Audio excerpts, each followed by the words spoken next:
Hello student, आज हम प्रश्नावली 12.2 का 7वां प्रश्न से हल करेंगे। मैं हूं परमानंद पटेल। स्वागत है आपका आपके अपने चैनल पीएन पटेल क्लासेस पर। तो आइए देखते हैं 7वां प्रश्न।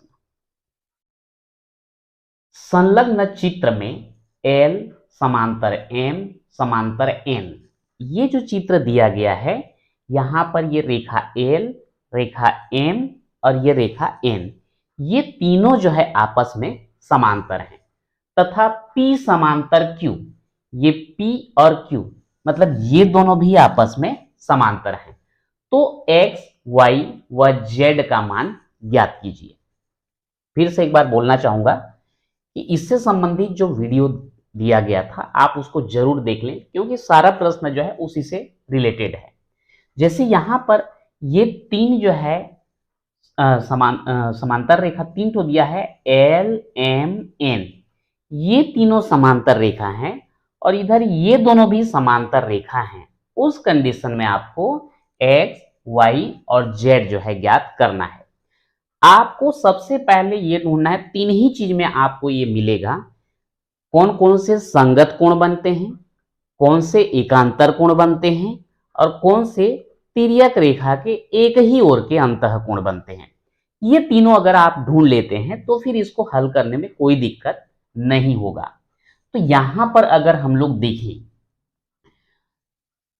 L, M और N तीनों समांतर रेखा है, ये आपके लिए तिर्यक रेखा का काम करेगा। तो यहां पर जो है ये X और ये वाला कोण और ये वाला कोण, ये तीनों के तीनों क्या होंगे, संगत कोण होंगे। तो ये तीनों कोण का मान आपस में बराबर होगा, लेकिन हमको ये दोनों कोण का मान दिया नहीं है, इसलिए X हम नहीं ज्ञात कर सकते। अगर हम इसको तिर्यक रेखा माने तो ये वाला कोण Y और ये वाला कोण, ये तीनों आपस में बराबर होंगे। यहां पर भी ये दोनों हमको मालूम है नहीं, तो ये Y भी हम नहीं बता सकते। ये कोण और ये Z, ये तीनों आपस में बराबर होंगे, लेकिन ये दोनों कोण भी हमको पता नहीं है, इसलिए Z भी हम नहीं बता सकते। अब दूसरा सोच के देखते हैं, ये दोनों जो है समांतर रेखा है, तो इसके लिए ये तिर्यक रेखा काम करेगा, तो ये कोण और ये कोण संगत कोण होंगे। इसका मान दिया नहीं है तो आप नहीं पता कर सकते। अगर हम ये दोनों समांतर रेखा को M जो है तिर्यक रेखा प्रतिच्छेद करती है ऐसा मानते हैं, तो उस कंडीशन में Y और 100 डिग्री ये दोनों जो है संगत कोण होंगे, इसलिए Y का मान कितना आ जाएगा, 100 अंश आएगा। ठीक, इसी प्रकार अगर हम ये P और Q को तिर्यक रेखा N प्रतिच्छेद करती है ऐसा माने, तो ये वाला कोण और ये वाला कोण आपस में कैसा हो जाएगा, बराबर हो जाएगा। लेकिन हमको ये वाला कोण पता नहीं है, इसलिए आप Z को नहीं बता सकते। स्पष्ट रूप से आपको पहला ही पता चल रहा है, कौन सा, Y बराबर 100 अंश। तो इसी को हम पहले लिख लेते हैं। तो लिखेंगे क्या इसके लिए, यहां पर लिखना पड़ेगा, चूंकि P समांतर Q को तिर्यक रेखा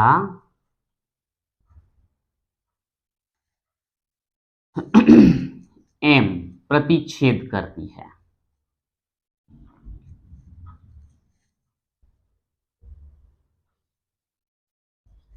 इसलिए Y बराबर 100 अंश, और साइड में हम लिख सकते हैं संगत कोण। अब यहां पर एक कोण तो हमको पता चल गया, अब जो है इसके बाद दूसरे कोण को देखते हैं।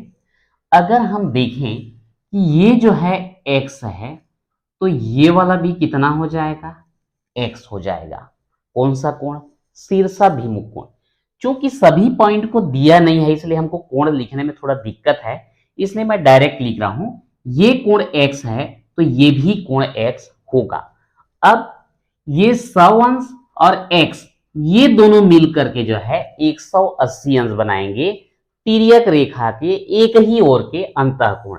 क्योंकि L और M दोनों समांतर हैं, तिर्यक रेखा Q प्रतिच्छेद कर रही है, तो उस कंडीशन में X और 100 अंश दोनों जो है का योग अगर करें तो हमको 180 अंश मिलेगा।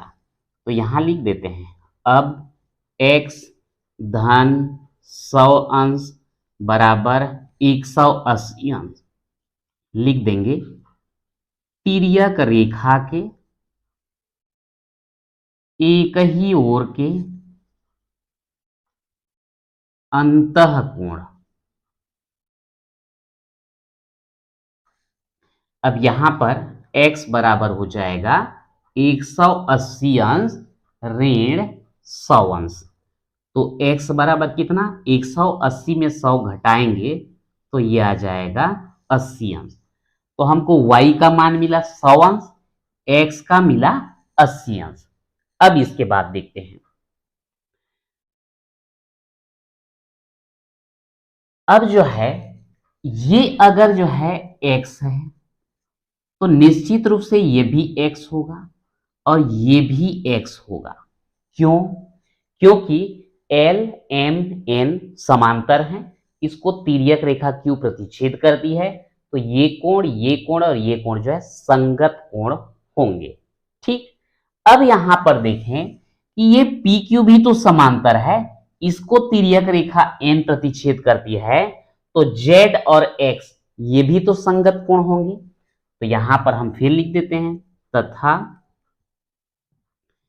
Z बराबर X ये क्या बना रहे हैं, संगत कोण बना रहे हैं। और हमको जो है x का पता चल चुका है 80 अंश, तो यहां पर z बराबर भी कितना हो गया, 80 अंश। लास्ट में सभी को एक साथ लिख देते हैं, अतः x बराबर 80 अंश, y बराबर 100 अंश और z बराबर कितना, ये भी 80 अंश। और ये आपका आंसर हो गया। ये हमको मिला यहाँ z और यहाँ पर मिला है x और यहाँ पर मिला है y। तो इस प्रकार से जो है हम केवल संगत कोण, एकांतर कोण और एक ही ओर के अंतः कोणों का योग, इसी से जो है हम इसको पता कर सकते हैं। अगला क्वेश्चन है, संलग्न चित्र में एक कोण का मान दिया गया है, a, b व d का मान ज्ञात कीजिए। यहां पर हमको एक चतुर्भुज दिया गया है, समांतर चतुर्भुज ABCD। इसमें एक कोण C का मान हमको दिया गया है 50 अंश, तो बाकी जो तीन कोण बच गया है A, B और D, इसे हमको ज्ञात करना है। हमको पता है कि समांतर चतुर्भुज जब लिया जाता है तो यहां हम लिखेंगे चतुर्भुज ABCD एक समांतर चतुर्भुज है, इसलिए ये AB और DC समांतर होंगे, AB समांतर DC व BC समांतर AD, BC समांतर AD। समांतर चतुर्भुज है इसलिए सम्मुख भुजा कैसे हैं, समांतर, और सम्मुख कोण भी बराबर होते हैं, तथा कोण A बराबर कोण D व कोण B, कोण A बराबर कोण C व कोण B बराबर कोण D। देखो, समांतर चतुर्भुज होने के कारण सम्मुख भुजा समांतर भी होंगे, बराबर भी होंगे और सम्मुख कोण भी बराबर होंगे। तो यहां पर जो है सारा चीज मैं लिख दिया हूं। अब जो है हमको जो दिया है उसको देखते हैं। अब कोण C बराबर 50 अंश, इसलिए कोण A बराबर कोण C बराबर,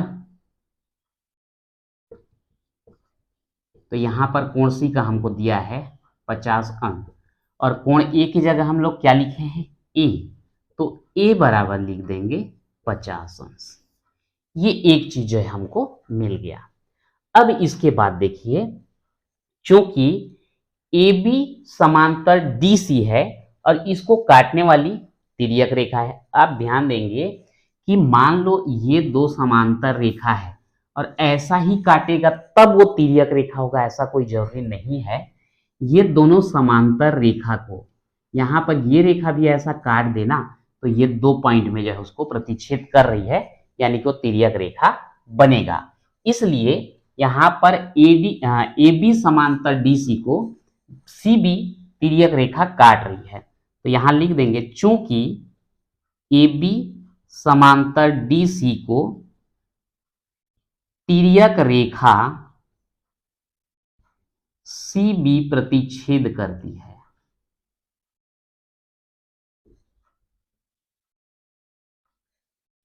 इसलिए यहां पर कोण बी और 50 अंश ये जो है तिर्यक रेखा के एक ही ओर के अंतः कोण होंगे। तो इन दोनों का योग हमको कितना मिलेगा? 180 अंश। तो b बराबर क्या मिलेगा? 180 अंश ऋण 50 अंश, घटा दीजिए कितना आ जाएगा? 130 अंश। अब हमको पता है कि कोण B बराबर कोण D, और B को हम लोग कोण B को लिख रहे हैं B, और यहां पर इसको क्या लिख रहे हैं? D। हमको यहां पर B का मान कितना मिल चुका है? 130 अंश। तो यहां रख देंगे 130 अंश बराबर D, या D बराबर रख दें 130 अंश। तो यह आ गया D का 130 अंश, B का 130 अंश और A का जो है 50 अंश। चाहे आप एक साथ लिख सकते हैं। अतः A बराबर 50 अंश, B बराबर 130 अंश और D बराबर भी 130 अंश, और ये जो है हो गया हमारा आंसर। नेक्स्ट क्वेश्चन है, संलग्न चित्र में x तथा y का मान ज्ञात कीजिए। ये आपको डायग्राम दिया गया है, यहां पर x और y का मान हमको ज्ञात करना है। अब डायग्राम को देख करके पहले समझते हैं क्या क्या हमको दिया गया है। क्योंकि यहाँ पर कुछ अलग से लिखा नहीं है, लेकिन देखने से समझ में आता है कि ये दोनों रेखा जो हैं समांतर हैं L और M, और इधर जो है ये दोनों रेखा समांतर हैं P और Q। क्योंकि यहाँ पर L और M जो है समांतर हैं, तो इसको ये एक तिर्यक रेखा काट रही है। तो इस कंडीशन में ये कोण और ये कोण तिर्यक रेखा के एक ही ओर के अंतः कोण बनाएंगे।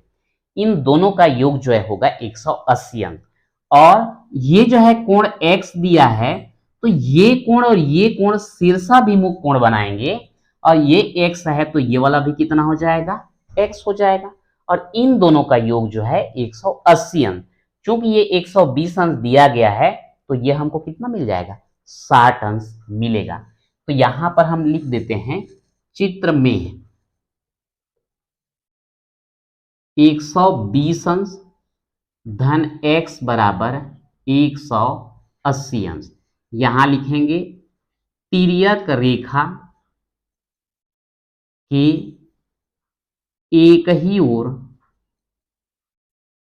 के अंतः कोण।